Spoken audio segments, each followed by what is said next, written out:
بسم اللہ الرحمن الرحیم ایجوکیشنل چینل کے معزز سامعین، نبی اکرم حضرت محمد رسول اللہ صلی اللہ علیہ وآلہ وسلم نے ایک مرتبہ حضرت ابو ہریرہ رضی اللہ تعالیٰ عنہ کو صدقہ فطر کی حفاظت کے لیے مقرر فرمایا۔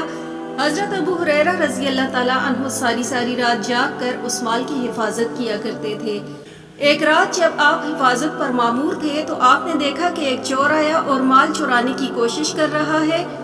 آپ فوراً اٹھے اور اسے دبوچ لیا۔ آپ نے چور سے کہا کہ میں تجھے نبی کریم صلی اللہ علیہ وآلہ وسلم کے پاس لے جاؤں گا۔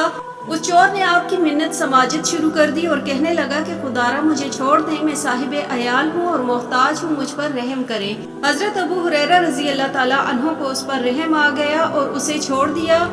اگلے دن صبح آپ حضور اکرم صلی اللہ علیہ وآلہ وسلم کی بارگاہ میں پیش ہوئے تو حضور صلی اللہ علیہ وآلہ وسلم نے مسکرا کر ابو ہریرہ رضی اللہ تعالیٰ عنہ سے فرمایا، ابو ہریرہ برات والے تمہارے قیدی چور نے کیا کیا؟ انہوں نے عرض کیا کہ یا نبی اللہ، اس نے اپنی عیالداری اور محتاجی بیان کی تو مجھے رحم آ گیا اور میں نے اسے چھوڑ دیا۔ حضور اکرم صلی اللہ علیہ وآلہ وسلم نے فرمایا کہ ابو ہریرہ، اس نے جو کچھ تم سے کہا وہ جھوٹ تھا، خبردار رہنا، وہ آج رات پھر آئے گا۔ حضرت ابو ہریرہ رضی اللہ تعالیٰ عنہ کو یہ سن کر اس پر بہت غصہ آیا اور تہیہ کیا کہ آج اسے نہیں چھوڑوں گا۔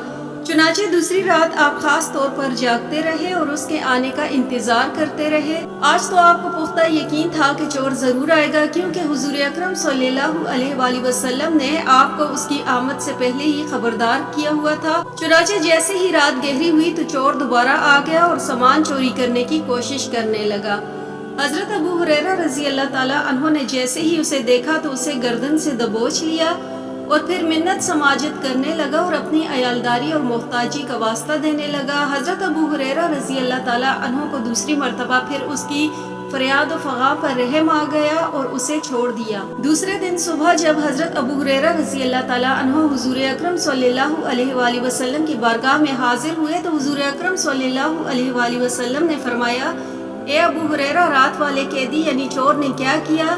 آپ نے عرض کیا کہ یا رسول اللہ صلی اللہ علیہ وآلہ وسلم، اس نے پھر اپنی محتاجی کا قصہ چھیڑ دیا جس کی وجہ سے مجھے اس پر رحم آ گیا اور میں نے اسے چھوڑ دیا۔ حضور صلی اللہ علیہ وآلہ وسلم نے فرمایا کہ اس نے جو کچھ کہا وہ جھوٹ تھا، سنو آج رات وہ پھر آئے گا۔ چنانچہ جب تیسری رات آئی تو حضرت ابو ہریرہ رضی اللہ تعالیٰ عنہ خوب چوکنا ہو گئے اور جیسے ہی وہ تیسری رات آئی تو آپ نے اسے پکڑ لیا اور فرمایا کہ اے کمبخت، آج میں تجھے نہیں چھوڑوں گا، میں تمہیں پیغمبر خدا کے پاس ضرور لے جاؤں گا۔ وہ بولا، اے ابو ہریرہ، میں تمہیں چند ایسے کلمات سکھاتا ہوں جس کے پڑھنے سے تو نفع میں رہے گا۔ سنو، جب سونے لگو تو آیات الکرسی پڑھ لیا کرو، اس سے اللہ تعالیٰ تمہاری حفاظت فرمائے گا اور شیطان تمہارے نزدیک نہیں آ سکے گا۔ حضرت ابو ہریرہ رضی اللہ تعالیٰ عنہ اس کے یہ الفاظ سن کر بہت خوش ہوئے اور اسے اس مفید بات بتانے کی وجہ سے پھر چھوڑ دیا۔ چنانچہ اگلے دن جب حضور اکرم صلی اللہ علیہ وآلہ وسلم کی بارگاہ میں حاضر ہوئے تو خود ہی تمام رات کا قصہ بیان کر دیا۔ پیارے آقا صلی اللہ علیہ وآلہ وسلم نے فرمایا کہ اے ابو ہریرہ، آیات الکرسی پڑھ کر سونے والی بات جو اس نے بتائی وہ سچ ہے، حالانکہ وہ خود بڑا جھوٹا ہے۔ اور کیا تم جانتے ہو کہ مسلسل 3 راتیں تمہارے پاس چور بن کر آنے والا کون تھا؟ انہوں نے عرض کیا کہ نہیں، تو آپ صلی اللہ علیہ وآلہ وسلم نے فرمایا کہ وہ شیطان تھا۔ شیطان لعین حد درجے کا جھوٹا، مکار، دھوکے باز اور مردود ہے جو ہر وقت ہر انسان کو بہکانے کے لیے موجود رہتا ہے، لیکن تاریخ کا مطالعہ کرنے سے پتہ چلتا ہے کہ بسا اوقات یہ انسان کے لیے مفید باتیں بھی بتا دیا کرتا ہے۔ چنانچہ اوپر بیان کردہ حدیث پاک میں وارد ہوا ہے کہ رسول اللہ صلی اللہ علیہ وآلہ وسلم نے فرمایا، یہ خود تو جھوٹا اور مکار ہے مگر آیات الکرسی پڑھنے کا فائدہ بتانے میں اس نے سچ سے کام لیا۔ اس طرح تفسیر روح البیاں میں ایک روایت یوں نقل ہے کہ ایک روز نبی اکرم صلی اللہ علیہ وآلہ وسلم مسجد سے باہر تشریف لائے تو آپ نے دیکھا کہ شیطان دروازے پر کھڑا ہے۔ آپ صلی اللہ علیہ وآلہ وسلم نے فرمایا کہ تم یہاں کیوں آئے؟ کہنے لگا کہ خدا کے حکم سے آیا ہوں تاکہ آپ صلی اللہ علیہ وآلہ وسلم اگر کچھ پوچھیں تو میں جواب دوں۔ آپ نے فرمایا کہ اچھا یہ تو بتاؤ کہ تم میری امت کو نماز یا جماعت سے کیوں روکتے ہو؟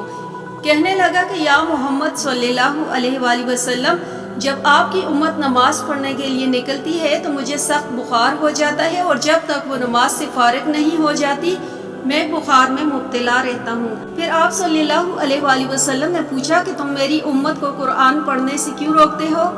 کہنے لگا کہ جب وہ قرآن پڑھتے ہیں تو میں سکے کی طرح پگھلنا شروع ہو جاتا ہوں۔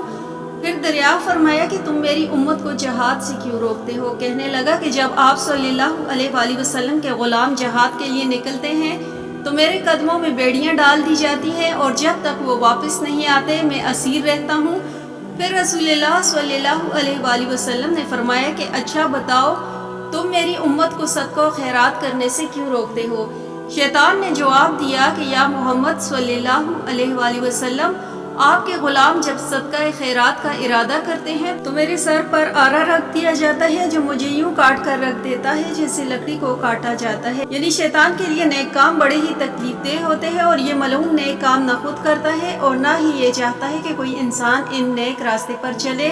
شیطان کی ان باتوں سے یہ بھی معلوم ہوتا ہے کہ یہ کام اللہ رب العالمین کی بارگاہ میں کس قدر مقبول ہوں گے کہ جن کے کرنے سے شیطان ابلیس ذلیل و خوار ہوتا ہے اور اسے تکلیف کا سامنا کرنا پڑتا ہے۔ دعا ہے رب کریم ہمیں ایسے کام کرنے کی توفیق عطا فرمائے جن کے کرنے سے شیطان ذلیل و خوار ہوتا ہے۔ آمین۔